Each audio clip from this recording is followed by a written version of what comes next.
Hey, everybody, welcome to our monthly presentation on vol control indices. And folks, we have a special treat for you today. This is either going to be a treat or maybe something that's going to cause you not to come out here again anymore. But Dennis Mattern, I'm your host. We are going to walk through the index performance report that CreativeOne puts out, specifically my partner in crime sitting over here, Kevin Cloud. I'll introduce him. You've never maybe seen his face before, but so we're excited. We thought we would mix it up, put some faces in here, and get a little more dynamic. So a couple things before we get started here. One, this is being recorded, so we will get a copy of the recording out to you. Two, I sent out the link for your copy of the index performance report. If you did not get it, I will make sure I'll just go ahead and send it to you regardless. So you'll have that as well. And then also during the course of today's conversation, if you look down in the bottom right corner of your screen, it's robin egg color blue. It's a tough one to say, Kevin. And it says chat. And that is an area where you have the ability to join the conversation. Click on there, and if you've got any questions, if it fits the flow of the conversation, we'll ask it right then. If not, we'll save it towards the end, do a little Q&A. So why are you here? Why are we all here, Kevin?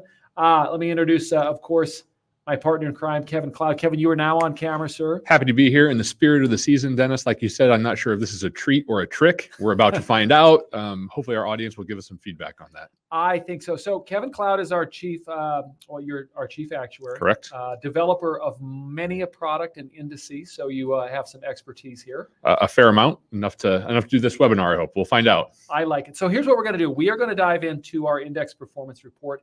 And here's the actual picture of what you're looking at. And Kevin's done some very brilliant things here. One of the first things that he did when we put this report together, you and the team, amazing job on this. And in fact, I was just at a trade show and I bumped into somebody that I know has actually copied our format, bless their hearts. Wow, we should get some licensing fees from them. It only seems fair. We should. So on this report, though, volatility control indices are just going to become more and more popular. I think we're in, what did we decide once? Maybe the third or fourth generation here? Yeah, I think that's about right. Third or fourth generation. And so they're continuing to evolve, and that means that you need to understand them better, know what's their key constituents. And so on this report that we put out, one of the things, it is a PDF. You have the ability to hit the link to the hyperlink to the page that has the information specific to that indice. Next column, we also include who's got it, like what carrier has that indice. There's a check mark. The check mark tells you if we're actively, if it's still available. Correct. It's still available on a product. There are one or two that were some pretty pivotal indices that they're still in existence, but you no longer can add new flows to it. But you need to know about them. Correct. Just for some context, there were quite a few new indices added recently. So the report this month has, I think, 10-ish new indices for you to have a look at.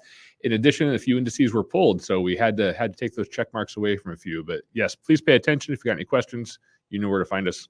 Cool. Okay. So then the other thing on the report itself, 1, 3, 12, 24, 5-year and 10-year performance look back. And then the other thing that I think is really super, super cool is the next set of information that you'll find on the report, which it lists out quickly for you to be able to find and reference the key constituents inside that indice. So if you are looking, for example, if you're looking for international equity in your vol control, you can find that very quickly, very quick reference. Bonds, gold, non-gold, real estate, and then all the way over on the right, the volatility measure. Kevin, again, beautiful job. Great thanks to go to our visual design department who really put this all together. I, spit a bunch of data at them and they made it look good. Nice. I appreciate it. Okay, so here's what we're going to do. We are going to dive into, we're going to look at the index performance. We are going to look at some real world returns, and then we're going to do a little bit of analysis. Then if you have any questions that you want to get into the ball game here, feel free to, also, I forgot to say that in the chat, by the way, if you type it in the chat, everybody sees it. If you type it into the Q&A, only I see that. I will be your proxy. I'll ask that question. So if you're feeling a little bit bashful, you can do that. So Kevin, we are going to jump right into our index strategy results 1 year. And I'm going to throw the camera on you. So you're on camera. So all right, get ready. Before we jump in here, let's talk about the criteria that a index has to do or to meet to be in the report itself. For sure. So basically, these are all the indices in the FIA marketplace that were available a year ago and continue to be available today. So what we're doing here, Dennis, is we're trying to capture real world returns. Mm-hmm. In order to do that, we need to have a strategy that's been around a year, so it can have, a full year to reach that credited term. And also because we have to have a rate to assign to it. So I have to have an index that was available 12 months ago. I need to know what that rate was 12 months ago. I need to have 12 months of performance. And that allows me to spit out what we have here, which are actual real world credits inside FIA products that use these indices. All right. Well, let us jump right to it. So Kevin, everybody is looking at this to set things up here. I'm going to set the table. Kevin, you do cleanup as always, of course. What you see, let's start in the top left corner. You see the name of the index. You see the change, the gross change, very important, the gross change of that indice. You see what strategy is available. So for example, you're going to see par, you're going to see cap. Maybe you'll see trigger. I see a trigger over there. I don't think I saw that last time. It's relatively new. It was there last time, though. Okay. We've got the strategy, the factor, and then the actual credited rate. Now, for shorthand, one of the things that we did, and something to always remind everybody, of course, is that in the indexed annuities, 0 is your hero. So if you see a negative number on the gross indice, of course, that means it's going to end up being a 0 return. Yes. So the math is not done. So what I always like to do, I always like to take a quick glance. And Kevin, it looks to me like we're probably about 40% positive. That's probably about right. Somewhere between 40 and 50. Another important thing to note, which I realize it's on the slide, but I feel like it bears mentioning because we're already it's today the 21st. Mm-hmm. We're already the 21st. These are results as of the end of September. So the 12-month period ending 9/30. A bunch has happened in the last 3 weeks, but this is when we're getting to our webinar this month. So just everyone bear in mind, this is where we were at the end of September, not yesterday or anything like that. Very nice. Okay, so let's jump into anybody that stands out before I get to the next slide. Nope, let's just go on right ahead. Okay, so what are we looking at, sir? So one of the things that's important is not to just look at the raw value of the index change. We want to know the credits, which is what we had for virtually every index on the last slide. What we want to summarize, because there's so much information on that page, is what's been crediting well. So what is combining, index performance along with a good factor to yield the highest credits. So on our 1-year term index crediting strategies over the last year, these are the index strategies that credited the most. So at the top, S&P Mark V, our audience has probably seen that. It's been crediting pretty well for a while. That has a significant allocation to gold. For those of you paying attention, gold's been doing pretty well recently, and the performance of the Mark V is reflecting that. So, but anyway, so for all these indices, these are our top creditors, not the top index performers necessarily, but the top index strategies that produce the highest credits. So that's what we're trying to capture here. What we also like to do is compare and contrast that to where we were last month. Oh. So this is our top 10 from last month. So you can see a lot of the same names, perhaps their positions have changed a little bit. But largely what we see are indices that have a component that's outperformed, like gold, or indices that have really carefully or conservatively or well managed that downtime earlier in 2025 when there was lots of tariff scare, market plunged. Came back pretty quickly. There was a quick recovery like we've talked about before. A lot of your vol control indices didn't get in the way of that recovery. And so they kind of missed out on that up. And so what we've generally seen are a lot of underperformers in this space. So the indices that are here have typically managed to navigate that period in a pretty competent fashion. So one question that I see that came in, and one that I want to ask you about here, and I'm going to put this up onto get the performance back up there. Somebody mentioned the fact that they noticed some variations, which is some good reading here, and I'll put the chart back up. Some good eye catching the difference on factors. The changes just from 1 month to the other. So they mentioned, I just had it here a second ago. The PIMCO balanced, for example. 275 on the factor before, and now we're looking at 220. Yeah, so this is interesting. I'm glad someone brought this up because I noted that while I was doing this. So the factors, when you're hedging a product, really there's a few things that matter: interest rates and volatility. For most of these indices, given the fact that they're volatility controlled and interest rate controlled, the option prices are relatively fixed. So going from 1 month to another month, option prices don't really change. which is a great thing. So when you see a factor change like that, it's really a reflection of the option budget changing at the carrier. So going from 1 month to another month, the carrier must have repriced their product, determined they had more yield to work with, and therefore they could buy more option and increase the participation rate. But it's really interesting because you can almost look at our list. So look at just the list on the left. You see the S&P Mark 5. That's a 5% vol control excess return index. It has a factor of 190%. So that's reflective of the hedging of a index that has 5% vol control and an excess return mechanism. Go down to the S&P 500 futures ER index. You only see a participation rate of 55%. The S&P 500 futures ER index actually does not have any vol control on it, and so you see a much lower factor. But if you look at each of these, you can kind of see how the various components impact the factor. So go down a few more. You see the S&P 500 average daily risk control 10%.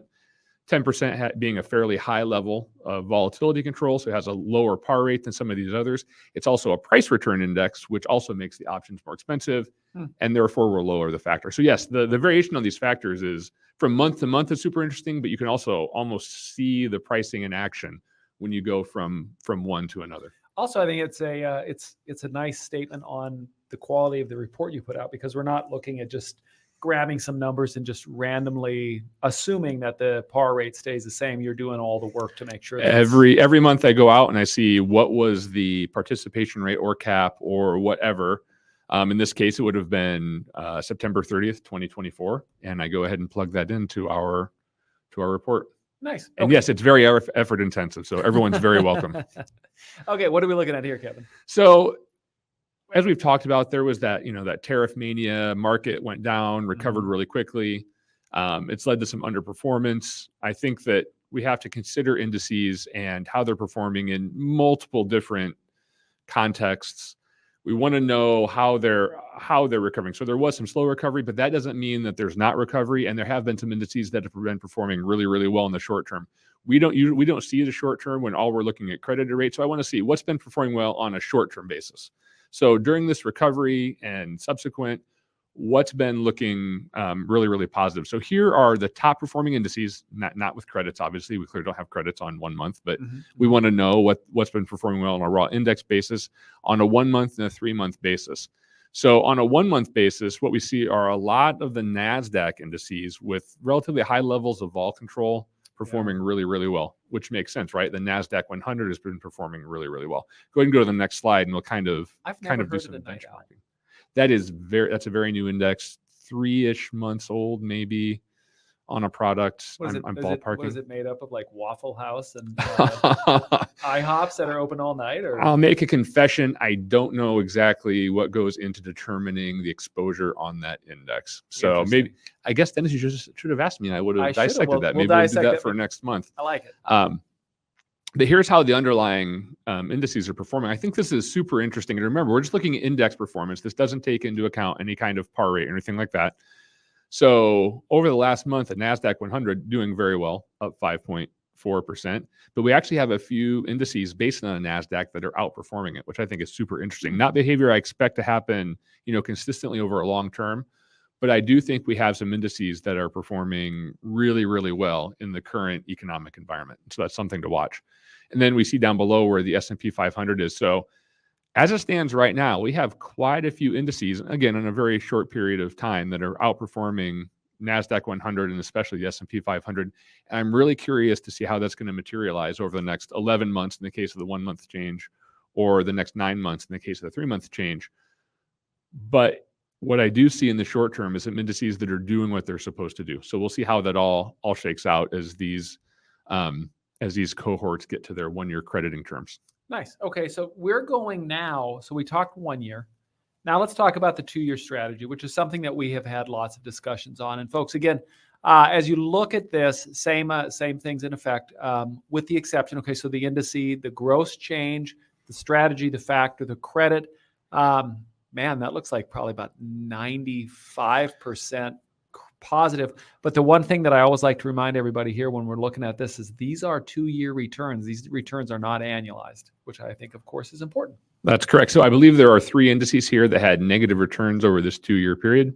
So I think there's roughly 60 on here. So we'll call that, 95% positive. There we go. There we go. A little precision for you. Look at that. That's what happens when you hang out with an actuary. But yeah, largely very, very positive 2-year performance, which is really interesting because I feel like we've been 2-year apologists for a long time on this show. But in reality, what we see is some 2-year performance that's very, very positive.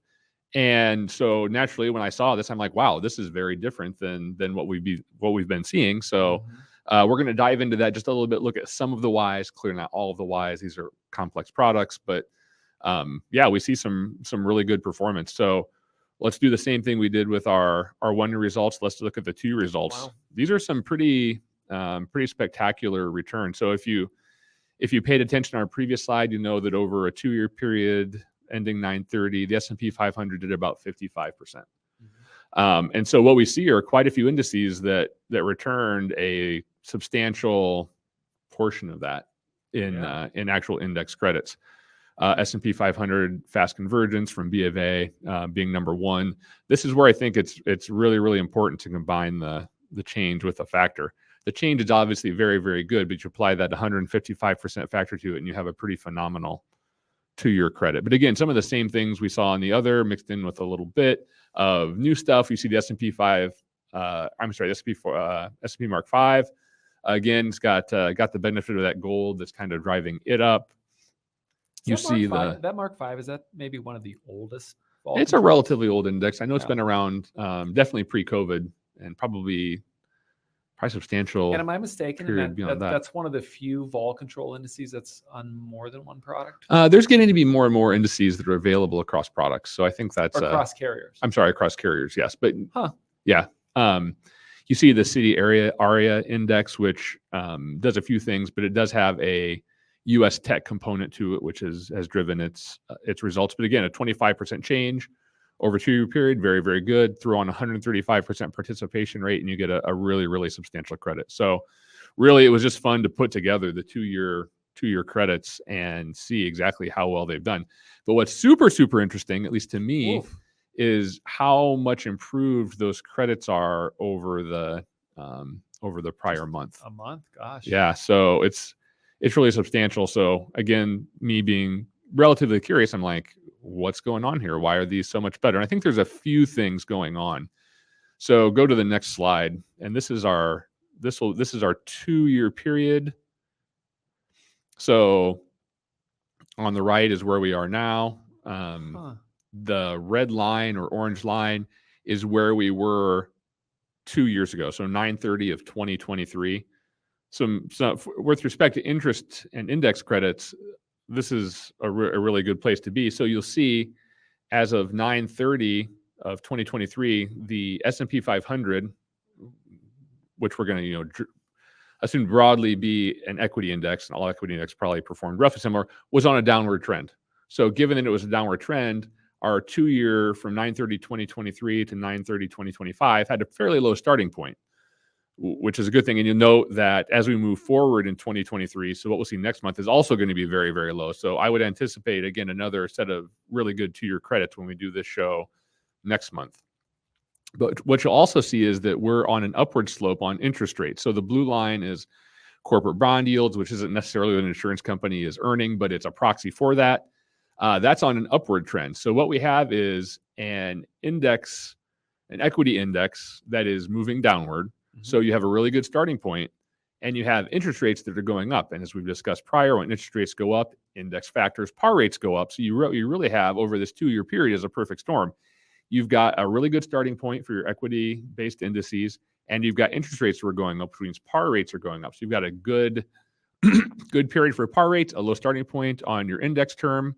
Voila, we're going to see some really, really good crediting rates over the next few months. I just threw out a poll to everybody. I'm actually really curious because we talked about this, and Kevin mentioned this a second ago, that he's used the word almost apologetic or apologist for it, where we've talked about 2-year resets. And so I'm curious to see if anybody out there, if you're allocating to them, because I'm so curious. It's also crazy, looking at the chart. I'll go back to the chart here. But gosh, it has been a while where we were, it was just zeros and it was not good. Yeah, it was unfortunate, I guess. Unfortunate in the sense that, for advisors, you have to explain this performance. Sometimes that can be difficult. I feel like, though, that this almost validates the 2-year index method. There will be points in time when it does deliver outsized returns. That doesn't mean you should allocate all of your clients' annuity money to 2-year index crediting terms, but perhaps a portion, given that there is a chance you'll capture one of those big returns. There we go. So far, 50-50. We've got some folks that are using them, some folks that aren't. We'll see who splits the tie here. But fascinating. It is going to be interesting. It's just interesting because it was taking such a beating for so long. Yeah. There we go. So we should be. The third piece of information that's kind of happening here is, so we have to have, index crediting strategies that have been around for 2 years. Yeah. And so what we're also seeing is new index strategies kind of hitting the ledger 2 years ago. Oh, so we're seeing new indices that are starting to be made available as insurance companies updated their technology. So that's like maybe the third piece to the puzzle that we're talking about. We've got a good interest rate environment 2 years ago. We've got a good equity starting point 2 years ago. And also we've seen some new indices introduced 2 years ago that now we're finally able to see the results. Now they're bearing fruit. Exactly. If you will. Okay. Let's jump from here. We'll go back to our presentation here, but we always like to talk interest rates. Always like to wrap up with interest rates. What we see here is really reflective of a Fed move. They lowered, I'm sure you're paying attention, they lowered interest rates on the overnight lending rate by 25 basis points. You can see the 3-month interest rate lower by that 25 on this graph. You'll see the 10-year also start to come down. The 10-year is heavily influenced by more than just what the Fed does, though. There's also long-term inflation expectations that are built into that rate. But what you really see decrease is that 2-year in anticipation of future Fed decreases. And they've basically telegraphed the fact that they'll likely be reducing the overnight lending rate even more. So you see that 2-year rate really start to come down. When's my mortgage going down, Kevin? I read an article today where mortgage rates really haven't moved. So refinancing not happening super fast. I think that will change, but we'll see how things shake out. But really interesting interest rate behavior. I know you put together this report, but are you seeing carrier rates reflecting this kind of, macro rate movement, or not necessarily? I've seen like maybe one or two. It's hard to say at this time of year. I'm going to go on camera. Why not? We got it. It's hard to say at this time of year because you've got companies that I think, not saying they shut off the spigot, but maybe you've had a great year and you kind of slow down a little bit heading into the fourth quarter. And then you have others that maybe haven't hit the numbers they want to hit. So I think that's exactly right. You're basically in 3 camps. Do you want more? Do you want less? Are you more or less just going to stay where you're at for the rest of the year? I know you and I have talked to several carriers that have indicated they're going to try to hold rates for the rest of the year, indicating they want some more premiums. And, by interpretation of their actions, we've seen some other carriers that are clearly okay, not getting as much for the rest of the year. Let's do this. I'm going to just first, I'm going to throw up the fact that I want to say thank you to everybody. The poll came out, Kevin. I don't know if this should be a surprise, but somebody nudged it. It was 50-50 on do you allocate into the 2-year resets, and somebody just nudged it over. So more people, 57% of the audience, have used 2-year resets. So it'll be interesting to see how those returns come in going forward. I do want to throw out, a couple things here. One, we did record, so we'll get a copy of that recording if you want to review what you saw. 2, I'll make sure that you have a copy of the index performance report, always important. 3, are there any indexes in particular? Are there any indexes that you would like us to dive into? And by us, I mean Kevin will do a deep dive, and we will pull that curtain off and get into it. We've got a comment there. By the way, so here's what we'll do now. We'll drop into, if you have any questions that you would like to ask about indexes, where we're at performance-wise. You do have an actuary here who has built literally NDAs make it impossible for you to say with whom, but we have a lot of business out there, a lot of that you have built, products that you have built. Creative has a 41-year tradition of doing that. So if you've got a question you'd like to ask, otherwise what we will do, we'll get back to our normal schedule, which was the second Tuesday of every month, 3 p.m. Central. Just we had some things pop in the way. But comment, Kevin. I'll have the camera look at you. Someone said, hey, offer a good trigger rate and be done with it. What do you think of that? I think that there's some really good trigger rates out there right now. They're maybe down a little bit since the peak. I think I see trigger rates right now in the 7 to 8 handle, maybe. Correct me if I'm wrong, audience. Maybe there's something a little bit higher out there right now. In general, if you really like a strategy, I would advocate for allocating to it. Maybe that's the most of your allocation. I would always sprinkle in something else. Yeah. Always. Doesn't matter what it is. Find a carrier you like. Find a carrier that puts good value into their product. You have a base rate you like on a trigger. Awesome. Allocate 50%, 60%, 70%, what have you, but also put some other things in there because there's a chance for outperformance, and I wouldn't want your clients to miss out on that. Absolutely. You know what? I think we might be, I think we just might call it a day, Kevin. I love it. All right. So with that being said, here's what we'll do. I would like to thank you on behalf of CreativeOne for taking time out of your busy day to join us. 2, if you have any questions, one thing though, you see these different indices and they do perform. I've made the analogy before. It is like having a full set of golf clubs. You know, they are made and designed to perform in different environments. Pick up the phone, drop an email, whatnot, but reach out to your sales team at Creative. We have a ton of internal sales tools that you can use that our sales team can use to have that conversation with you and discuss the merits, the pros and the cons of a different indice. Why this indice, why now? You can have that conversation. But if there is any way that we can be of assistance, please let us know. With that being said, I'm going to say thank you. Have a great time, and we will see you next webinar.